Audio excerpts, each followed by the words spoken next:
Welcome everyone to today's program. I'm Max Green with Becker's Healthcare. The program will begin with a presentation and we'll have a question and answer session following completion of the presentation.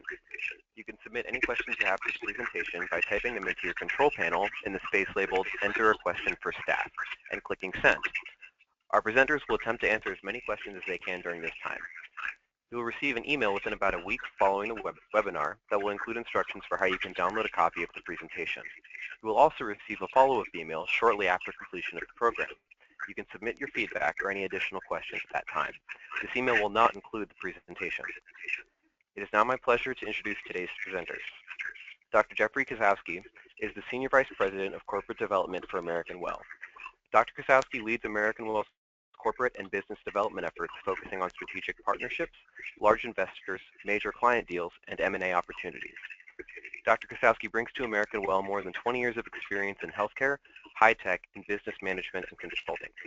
Prior to joining American Well, he led efforts in business and clinical analytics and population health at Meditech.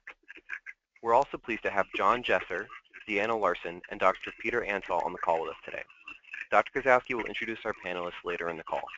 It's now my pleasure to turn the floor over to Dr. Kosowski to begin today's presentation. Thank you, Matt, and it's really exciting to be here talking to the Becker's audience. The purpose today is really to justify the somewhat provocative title, Telehealth 2.0 from ZPAC to Impact. And I will start with a presentation that gives a little bit of a view of telehealth, where it's been and where it's going, but then really want to turn it over to the panelists to get their impressions of how they've taken Telehealth 1.0 from their start on towards Telehealth 2.0. So diving in, let's talk a little bit about the evolution of medical visits. So many years ago, medicine was very local, but it was rather ineffective. The last couple of centuries, we moved into the age of modern medicine with the visiting doctor, the house call, which is really great from an interpersonal perspective and convenience, but it was rather inefficient. Modern healthcare, like many other modern industries, centralized the means of production, but it became very inconvenient with having to wait in line and stay at a pretty crowded and hectic emergency rooms or office visits. And now we have the opportunity to be truly innovative, to combine efficacy, efficiency, and convenience by moving towards telehealth. And so that's a couple of thousand years of medical history in one slide. So why is telehealth so exciting? Well, first of all, this is a very new area. Only a small fraction of the population has tried it, yet 64% of people say they're willing to see a doctor via video. And that's quite high for a technology that's new and has not even been tried by folks. On the flip side, almost 2/3 of providers are willing to see patients. Another percent is not sure, but only a small percentage are saying they're not willing off the bat. And again, that's very encouraging to have both supply and demand of visits to be so open to telehealth. So what this has become from Telehealth 1.0, which I'm now going to go into, has really become the new first line of defense for urgent care. No need to rush off to the emergency room and pay a large copay. No need to try to squeeze in the urgent care before it closes or try to schedule with your doctor. If you've got a question that can be answered from the convenience of your home, do it via telehealth, and that's Telehealth 1.0 for urgent care. And its premise is really focusing on creating a convenient consumer experience. It can be on the go, it can be online, it can be on site via kiosks, and for those who are still more comfortable with phone, although we encourage video both for the richness of its interaction and because it is a recommended modality of care by both medical boards and the ATA, one can still use a phone if one lacks other connectivity. And it's about emphasizing consumer choice. This is part of the consumerization of healthcare. A patient can choose a practice, can pick his or her own doctor, and they can even choose where the medicine gets picked up, all from the convenience of one's couch or bed or walking or from one's office. And it can be done through different modalities via PC, a tablet, or a phone. It also can happen in fixed encounters via various versions of kiosks, or through peer-to-peer or provider through telemed tablets, and with a variety of different sensors that can be attached. And all in all, this has really created a very ideal urgent care situation. If one looks at the top 10 diagnoses, they're pretty much what one would expect from urgent care. Upper respiratory infections, UTIs, depression, some derm questions, very common from an urgent care situation. And just by looking at this pie chart, the ROI is obvious. Frankly, even the 5% of ER visits way more than pays for it. Urgent care, much more expensive than a telehealth visit, similar with MD offices. And yes, there's a small percentage, maybe 13%, who wouldn't have seen a doctor, but that's way outweighed by the savings on the other 87%. But we joke around that through Telehealth 1.0, we've become the champions of ZPAC. And that's really just more symbolic for the fact that you go through a visit, you're quickly diagnosed, antibiotic is prescribed, we're done. That's a great model. And just as FYI, when we look at the numbers, we actually online prescribe just about the same percentage, within a percent or two, plus or minus, of what happens in traditional urgent care or office visits. But still, the resolution is often a quick prescription. And what we want to talk about is how this Telehealth 1.0 goes to Telehealth 2.0. So Telehealth 1.0 was about demonstrating the convenience of anytime, anywhere access, consumer choice, and the suitability for urgent care.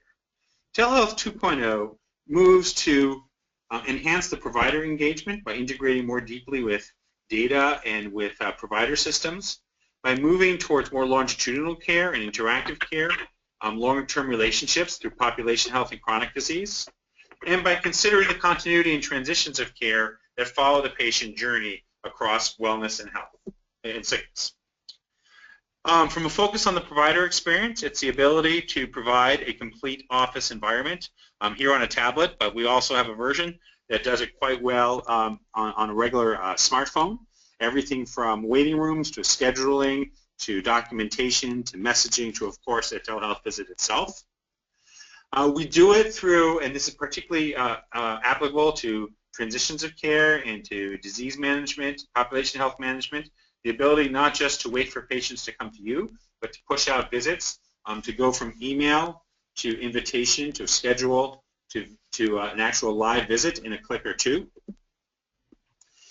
We also add on the importance of provider-to-provider consultations to, again, at the click of a button, summon in a specialist, and that can occur in remote areas where a specialist may not be present. It can allow for a quick injection of a specialist into a PCP visit. It could expand the care team, and you could have virtual rounds. Many, many use cases where this now involves the provider. It also allows for much greater data integration. So, for example, we work deeply with Apple Health, leveraging their biometrics. And again, it's consumer choice in that the patient gets to choose what data they want to share with the telehealth encounter. And we also do it on the provider side or the health system side by allowing for EHR integration and basically a heads-up type display where the most relevant information, be it gaps in care, allergies, alerts, care plans, get injected right into the course of the visit without having to thumb through an old paper chart or click one's way through an EHR. Hi, Jeff. I'm sorry to interrupt. There seems to be a glitch in the system and that your panel is showing on the screen. So if you can just minimize that, a few people are having it block the screen for them. That's not good. It's not necessarily allowing me to. It's not. If you press the minimize on the panel. Steve, you go ahead and press the orange button that you see on your control panel. Let's try that. I'm going to just make it, yeah. That's perfect. Okay. Not sure why that happened. Sorry, everybody. So just getting back to this, trying to get it out of the way. Okay. Well, it's still in the way here. But anyway, it allows for expanded specialties and specialists. So just like a multi-practice.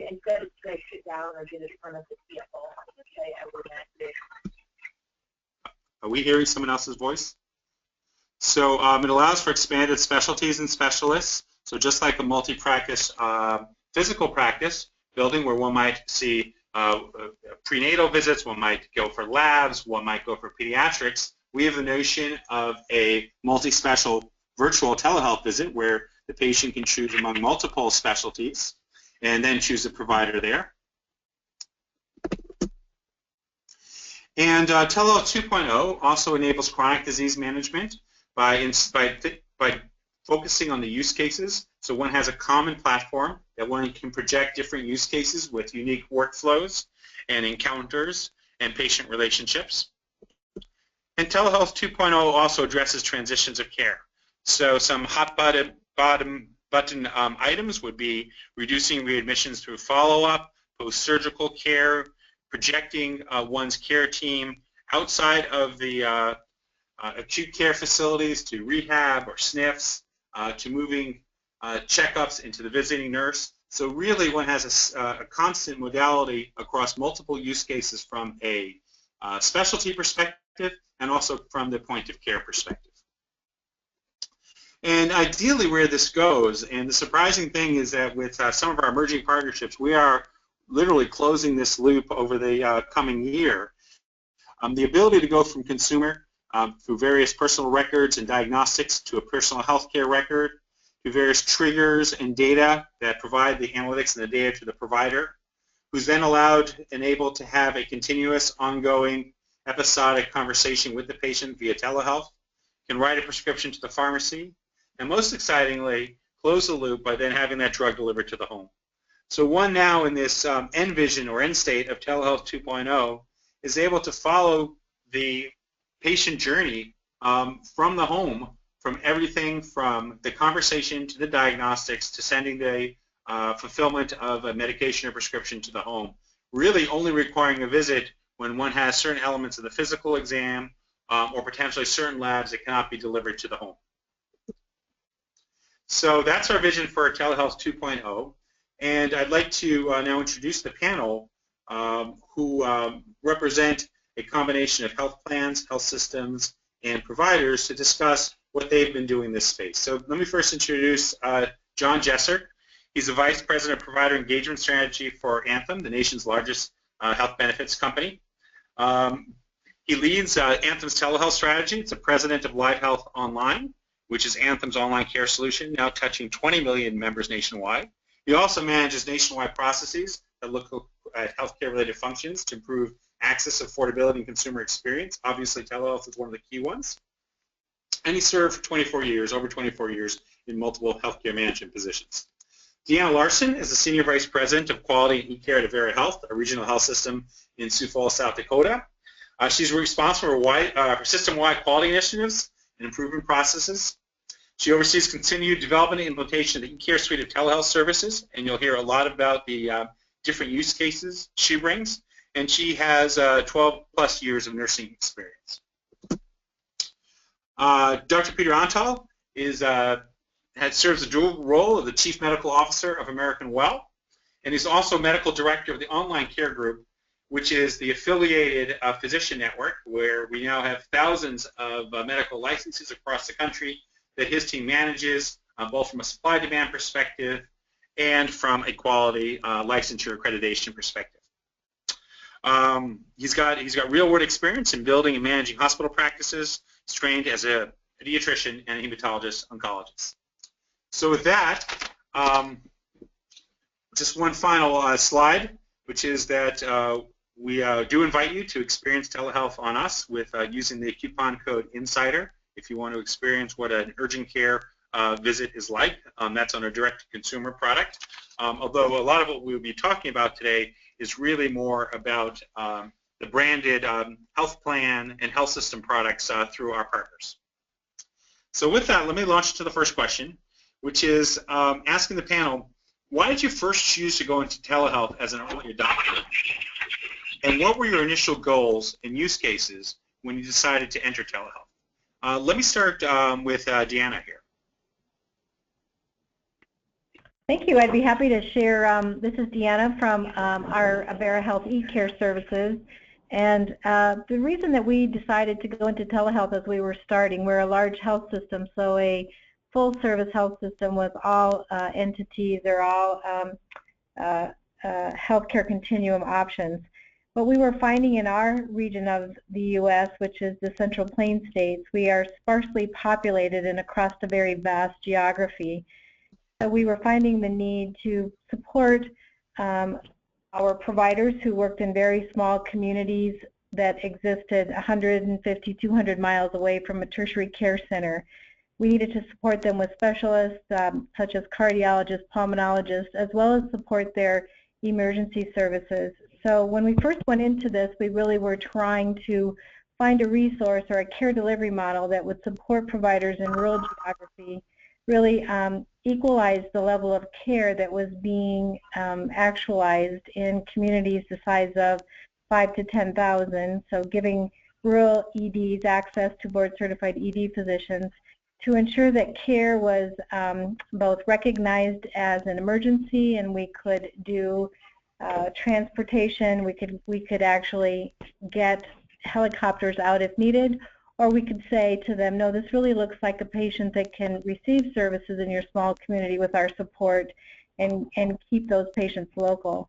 So as an early adopter, it was really a requirement, if you will, for us to understand how to take care across rural geography, how to provide physicians and advanced practice nurses access to teams of specialists so they could be in collegial practice across that geography, maintaining patients in local locations 150, 200 miles from tertiary facilities, as well as transport them expediently if that's what the case presentation required. So initially our goals were to improve the quality of care wherever the patient presented themselves, take that level of expertise that we had in urban centers across geography to rural centers, really impact the outcome of care for those patients presented, making providers of healthcare more satisfied in the services that they were able to provide, both individually as specialists reaching those patients that needed their services, and as family practice providers working, again, in collegiality with their specialty partners. And we've been very successful in that kind of an engagement. And today, that started about 10 years ago. Today, we've been successful enough that we have actually been able to make a special or a separate business out of these kinds of services. And today, we are in 10 states across the U.S. selling, so to speak, or providing our services in a vendor relationship subscription model that really helps other rural geographies experience the same kind of care delivery. Great. John, perhaps add your flavor of how you got into telehealth with a large health plan. Sure. Thanks, Jeff, and good afternoon, good morning, everyone. You know, if you're in the health plan business, it became pretty evident several years ago that the world was changing.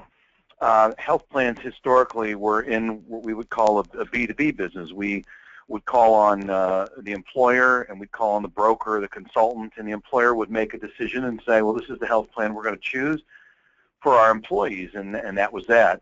And so if you were an employee, your employer might say to you, well, we're moving from, let's just say, from Aetna to, or from Anthem to Aetna, okay? And you'd have really two questions. You'd say, is my doctor still in the network? And if the answer was yes, well, your next question would be, is my copay the same?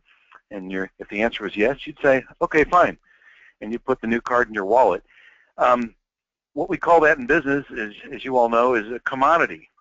And commodity is not good because when you're in a commodity business, it's all about price. If you look at the auto insurance industry, you know, what are all the commercials? It's can 15 minutes save you 15%, right? It's all about price. They've eaten each other up over the head. So we knew that was not sustainable. We had to find a way to differentiate. And you change or add to that the fact that Medicaid is being expanded across the country. So more and more people that received health insurance through their small business and their employer are moving into the managed Medicaid ranks because the bar for Medicaid's been raised. 10,000 people a day are turning 65 and moving into Medicare Advantage plans, and then the Accountable Care Act. So these are all people who now are not getting a decision made by their employer, but they're looking at a website or talking to a broker, and they're trying to decide which of these health insurance plans do I pick. That means that we are a consumer product, something that health plans were really not very fixed on, and we're focused on consumer experience. So when we saw this technology and combine that with the fact that for years doctors have said, look, we're doing a lot of work on the telephone and we're not getting paid for it. Why won't you health plans pay for phone visits? The answer was pretty simple. No one knows what happened on the phone. Was it a 5-minute visit? Was it a 30-minute visit? Was there a medical record? Was there a CPT code involved? Was there a prescription written or not? It was very, very loose. So health plans, of course, and employers were hesitant to simply open the gates and pay for phone calls. When we look at this technology that American Well created and we saw that there's a CPT code, there's a diagnosis code, there's a medical record, there's an e-prescribing tool associated with it. It's not just a video phone. All these things that happened in the office are happening in this virtual visit, except the hands being on the patient. So it made a lot of sense that, yes, we should, number one, we should cover that.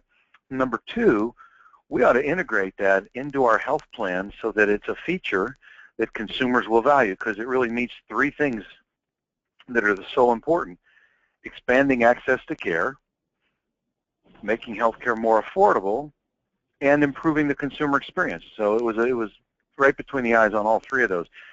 So that's really why Anthem got involved. That would be what we would call 1.0, and we'll talk more later, but 2.0 is about enabling primary care practices, patient-centered medical homes, ACOs, to be able to offer this sort of technology to their own patients and to make sure that they have the tools to do that. And there are all kinds of benefits around chronic care and other things that will improve because of that. So it went from urgent care in the beginning, and now, as we've been talking about, it's expanding into a much broader use.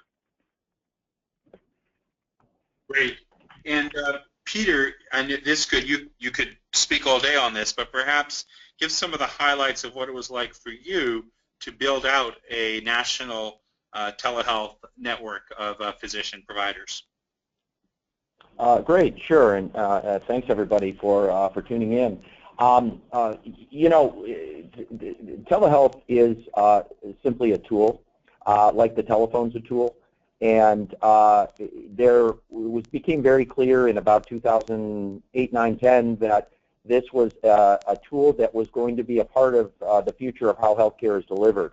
The challenge at that time was, how do we get providers to show up to meet the demand of seeing patients that are interested in this care? And conversely, how do we get patients to show up so that the providers aren't twiddling their thumbs and wasting their time being available online? So really a supply-demand issue. There was, even back at that time, but increasingly on a year-by-year basis, plenty of consumer interest. You know, there's an incredible value proposition for a consumer who's having an acute problem, maybe doesn't have access to care in the medical home, or maybe can't leave work because he or she's out of PTO. You know, more and more cost with coinsurance and deductibles is being put on the patients, so they're more cost sensitive. So really the value proposition was there for patients. We really needed to figure out how to make it available to them. And so we set out in early 2012 to build a dedicated national provider group, and I use the word group rather than network, that could be available to various partners like Anthem, and even potentially Avera if they need help, staffing and others, to be able to provide dedicated services. So we did that, and it was something very new. This hadn't been, essentially hadn't been done before in this way. And there was telehealth competition out there, but those were basically phone banks and phone lists and run by nurse call centers. We really built something very different. We built a medical group of dedicated providers who are online and available to see patients at the click of a button. It was very hard to do. It was very expensive, but I believe we've been very successful in doing this.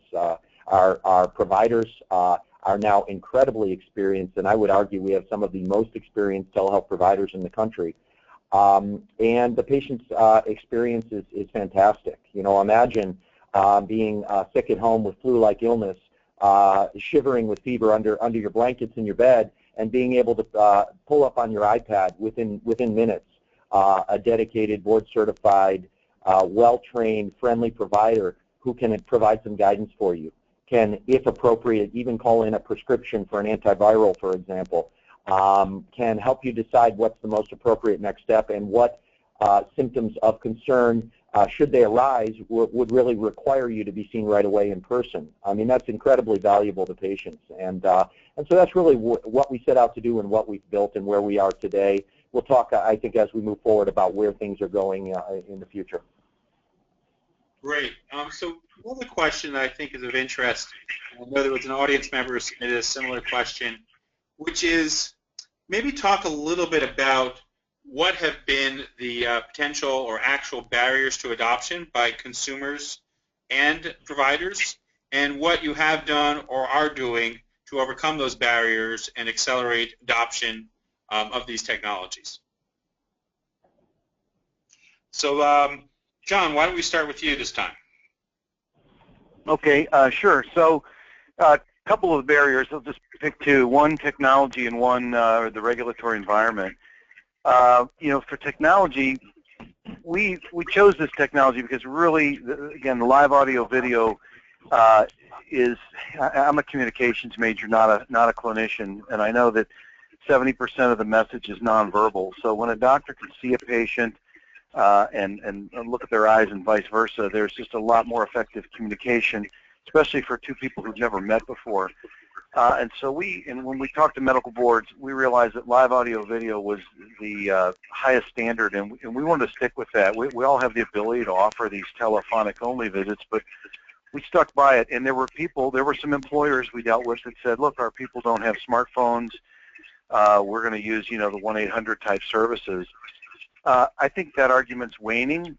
Every day, if you look at the data, you know, smartphones are just permeating. Wi-Fi access is growing. So I think that in a couple of years won't even be an issue anymore. So that's the technology issue. And in the beginning, it was you needed a computer with a webcam. But now, any of the smartphones and tablets that are Android or iOS work just fine, and they're so easy to use. So the second part was the policy issue.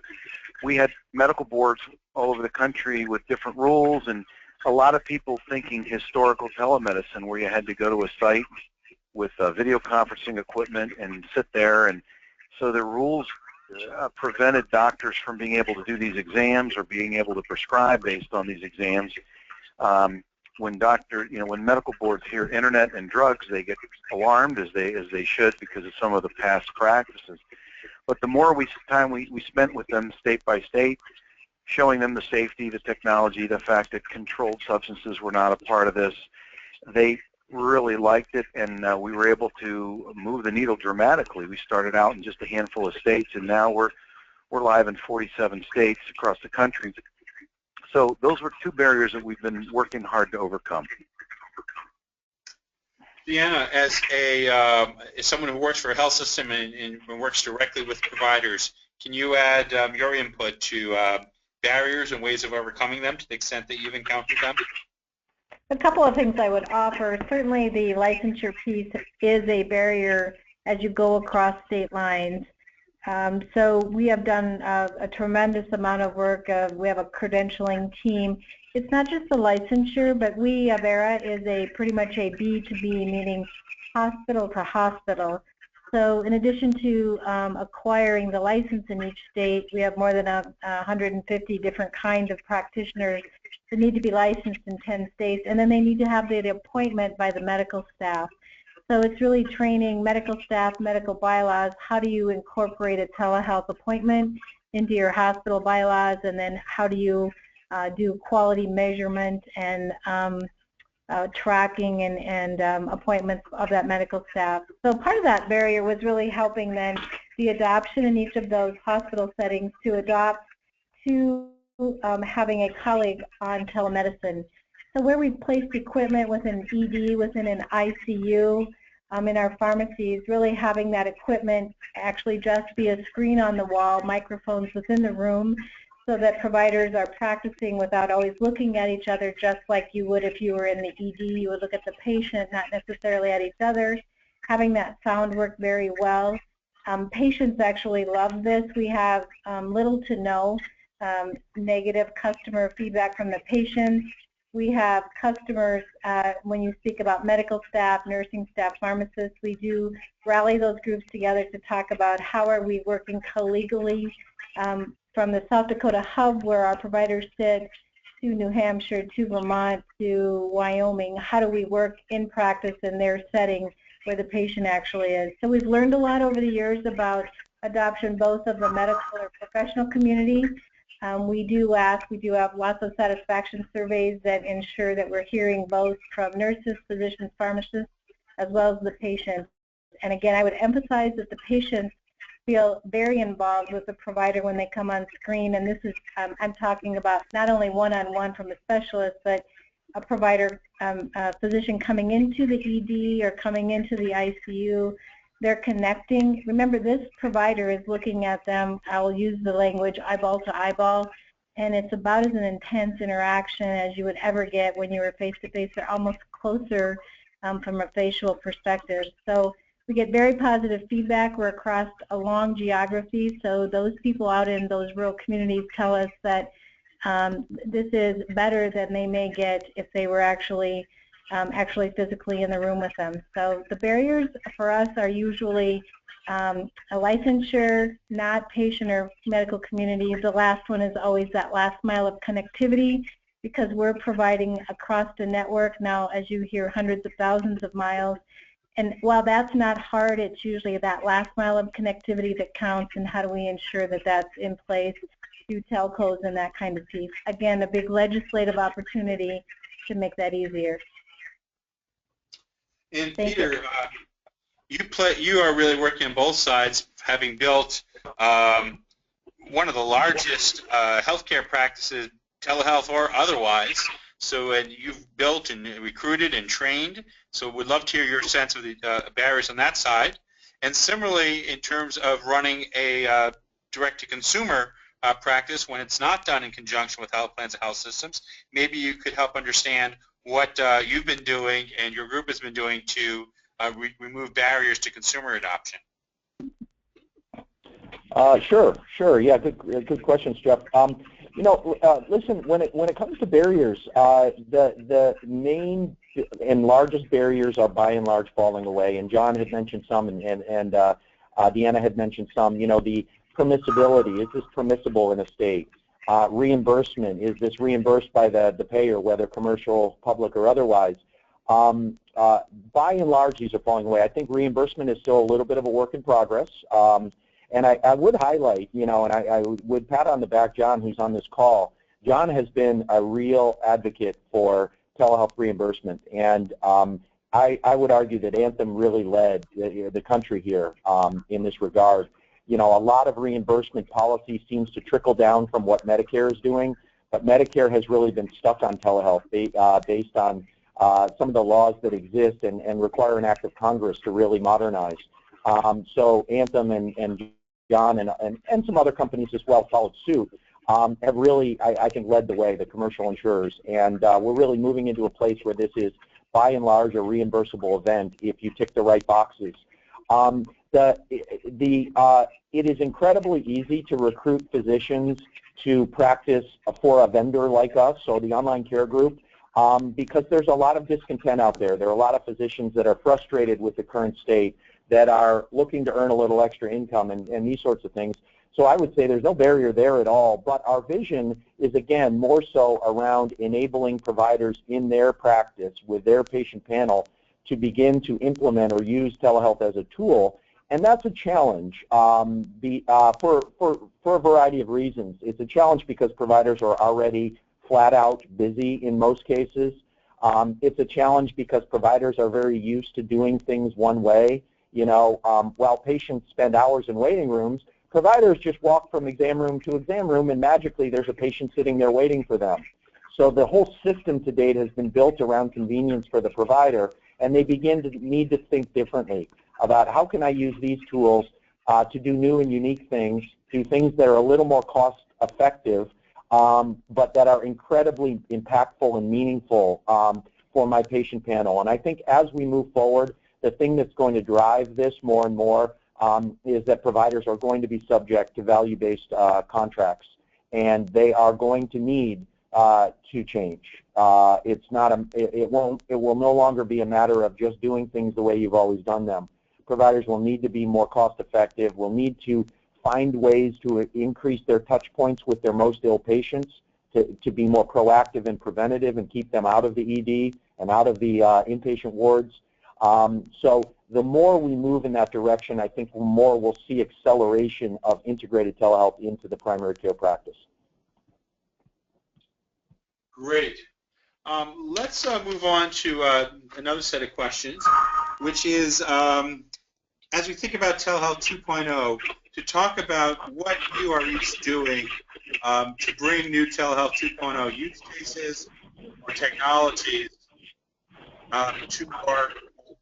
to your groupings. So maybe we could start, John, with talking a little bit about what you at Anthem are doing to expand usage, move to Telehealth 2.0 among your cohorts.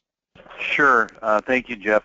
So there are lots of large health systems with significant budgets, and in that case, they really, I would say, hire American Well and have American Well build you a telehealth solution, because they're interested in things of, neurology, ERs, all kinds of things, telemed tablets. There's all kinds of things that can be done.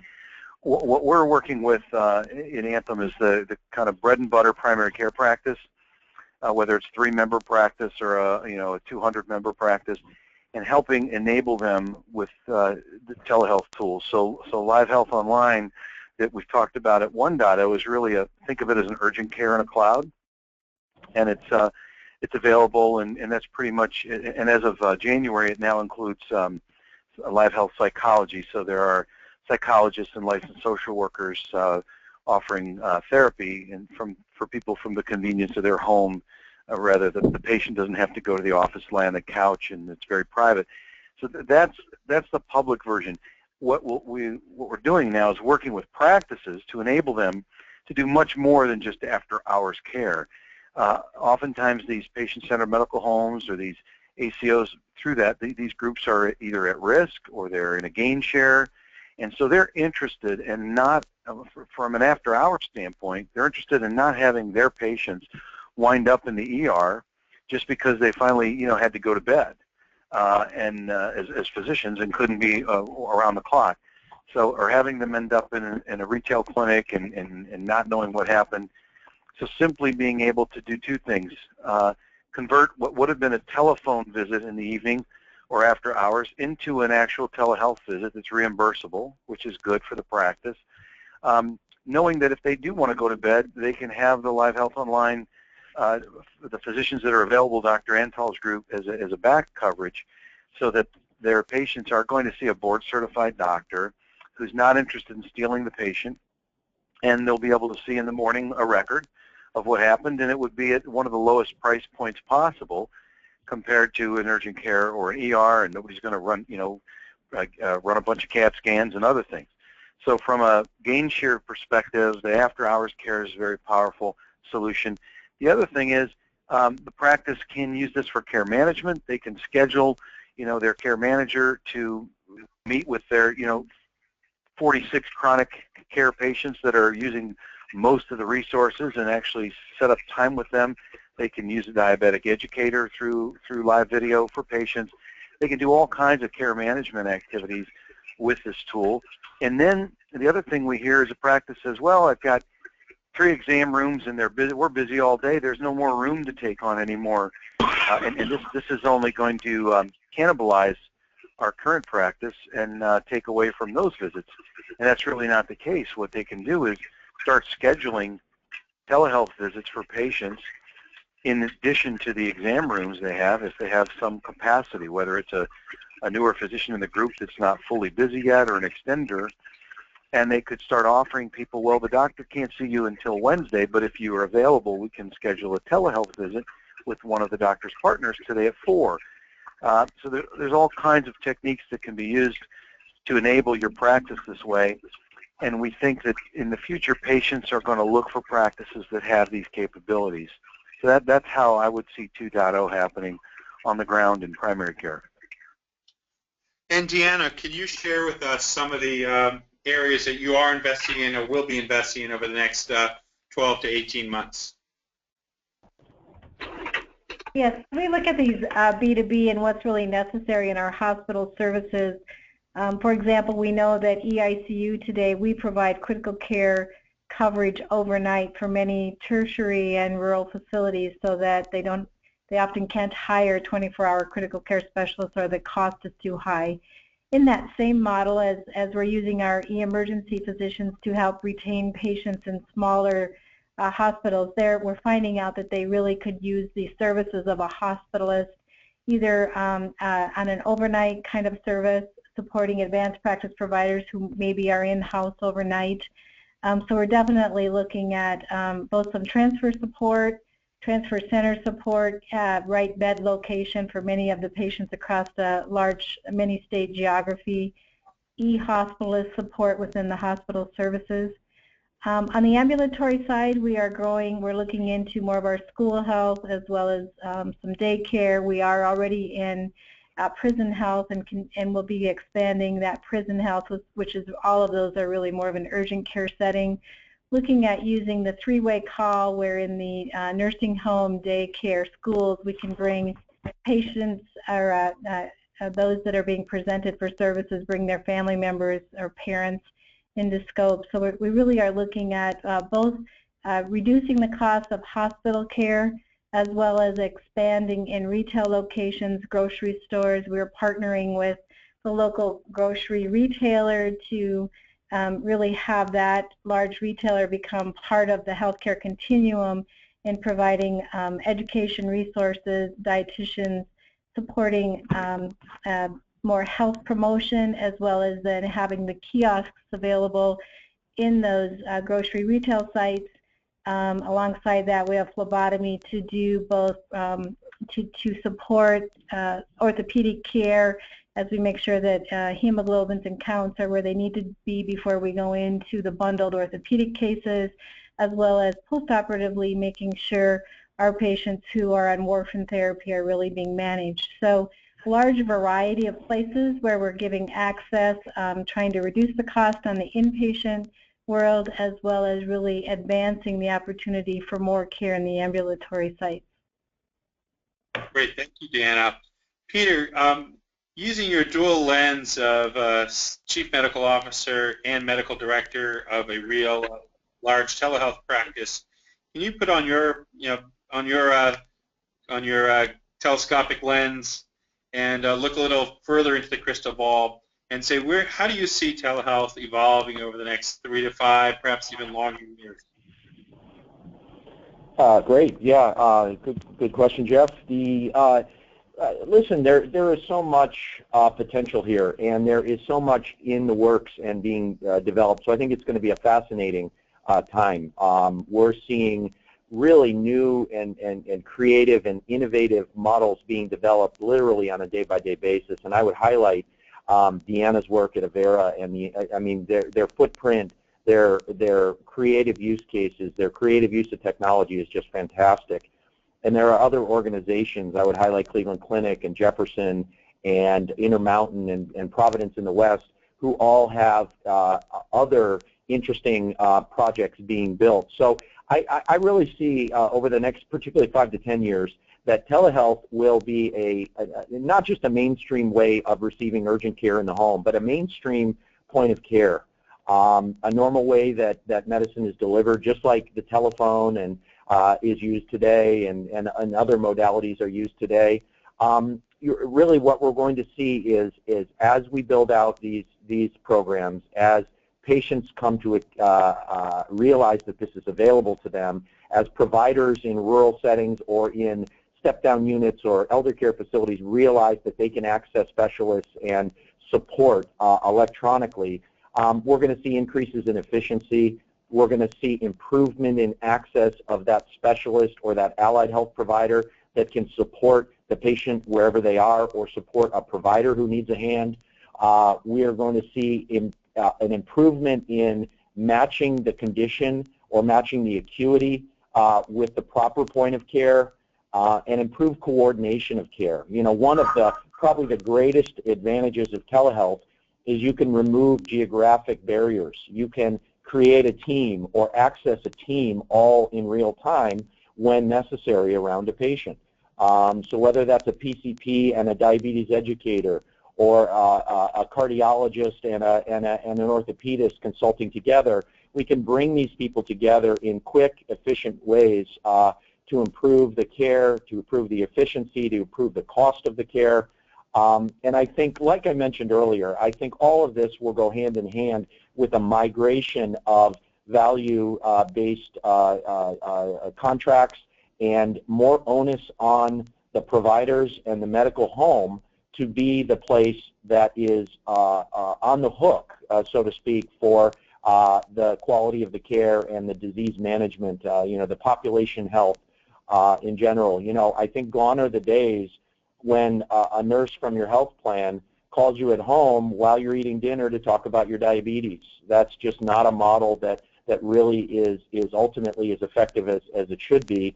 That care of your diabetes, that call, that interaction should occur potentially through telehealth, through a nurse, MA, NP, or even your PCP, and originating from your medical home and checking in with you, touching base with you, managing your medications. So I really think that's where we're headed. Now, there's no reason to fret. We will still have plenty of office visits. We'll still have patients in inpatient beds. We'll still need ERs and all of those things. But I think that telehealth really, with time and with effort, will be more and more a part of the mainstream. Great. And just you quickly mentioned the notion of quality. Can you just quickly elaborate before we move on to some of the questions from the audience, what you do for managing quality of encounters and for tracking such quality?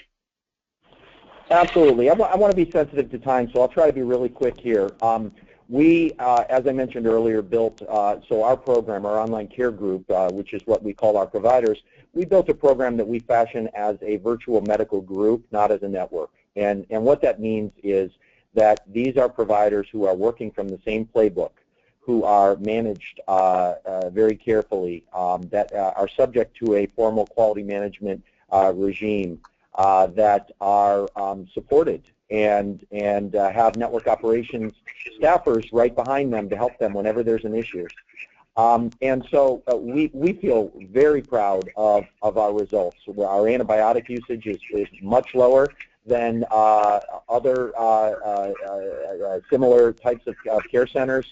Our outcomes and our results are really, really wonderful. We've never had any issues with malpractice, adverse events, disciplinary issues. We really have a wonderful and clean record. I think from the PCP office or from any provider in brick and mortar, I think telehealth should be managed from a quality perspective just like you do manage your brick and mortar practice. A quality care team, case reviews, peer reviews, guidelines, scorecards. Those are all things we use in our online care group, and those are things that any care should be subject to. And I think going back to John's point, these are things that are missing when a provider is on his cell phone or her cell phone speaking with a patient about their condition in the after hours. It's not documented. It's not encoded. It's really you're lacking those sort of structures. And the last point I would make is the other thing that is evolving and is accelerating is the notion of standards of care for telehealth practice. And I would argue that the standards are not much different than brick and mortar standards. I think these standards just take into account either data that may not be available in the telehealth encounter, like a blood pressure, if there's no cuff in the home, or on occasions they may take advantage of data that is available above and beyond what would be available in the brick and mortar setting. So access to the patient's medications to do a full and formal reconciliation, access to the patient's social situation, seeing what's going on. Is it chaotic? Is the patient a hoarder? Is there something of concern here? And access to the patient's kitchen. So when dealing with diabetes and obesity, we love if the patient's on a mobile device, seeing what's really in that refrigerator or that pantry and what are they really eating, even though they're telling us they're eating a well-balanced diet.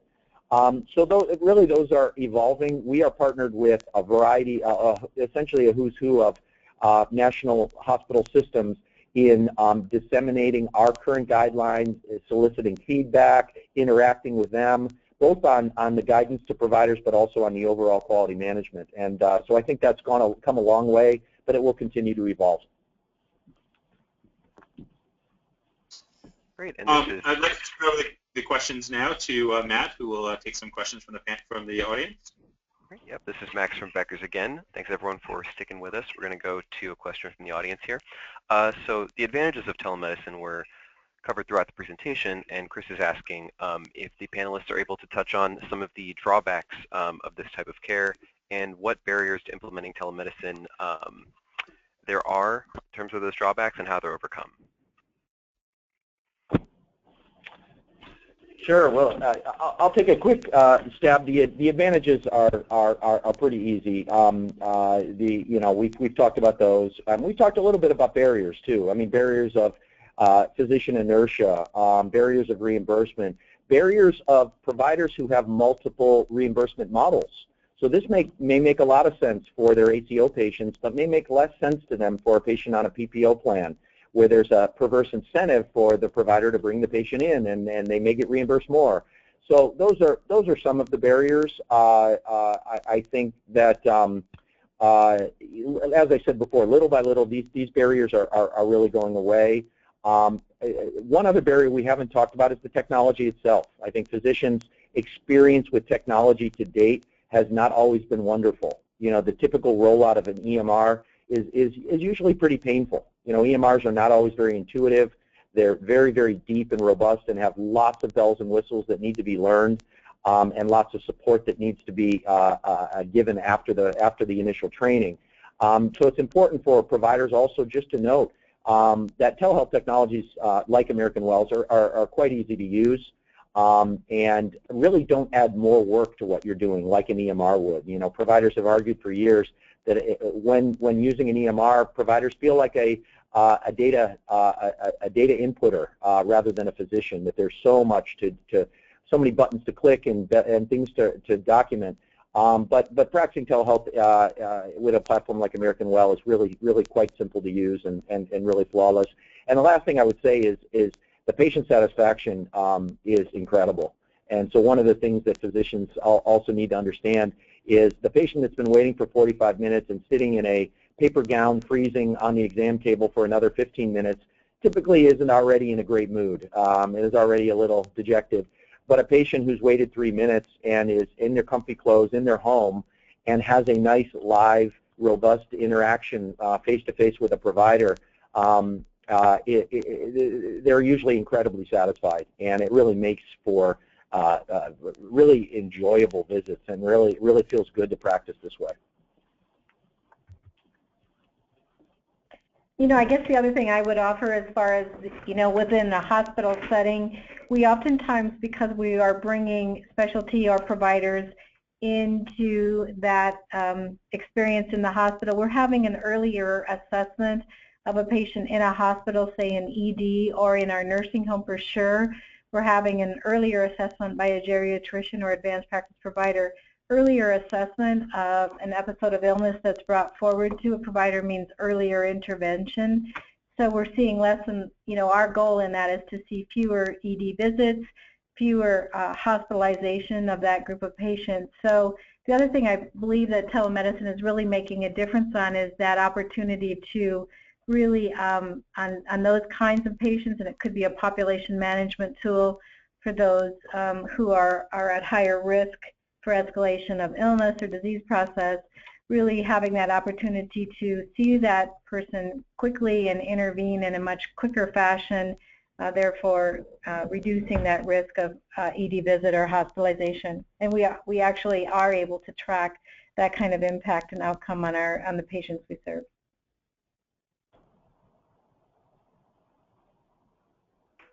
Great. Well, that's going to go ahead and wrap up the webinar today. This is, again, Max with Becker's. For any questions that our panelists didn't get to, the American Well team will follow up within 48 hours of the webinar. I want to thank again our presenters for their excellent presentation and for all of you for participating today. We look forward to having you join us for future webinars. This concludes today's program, and have a wonderful afternoon.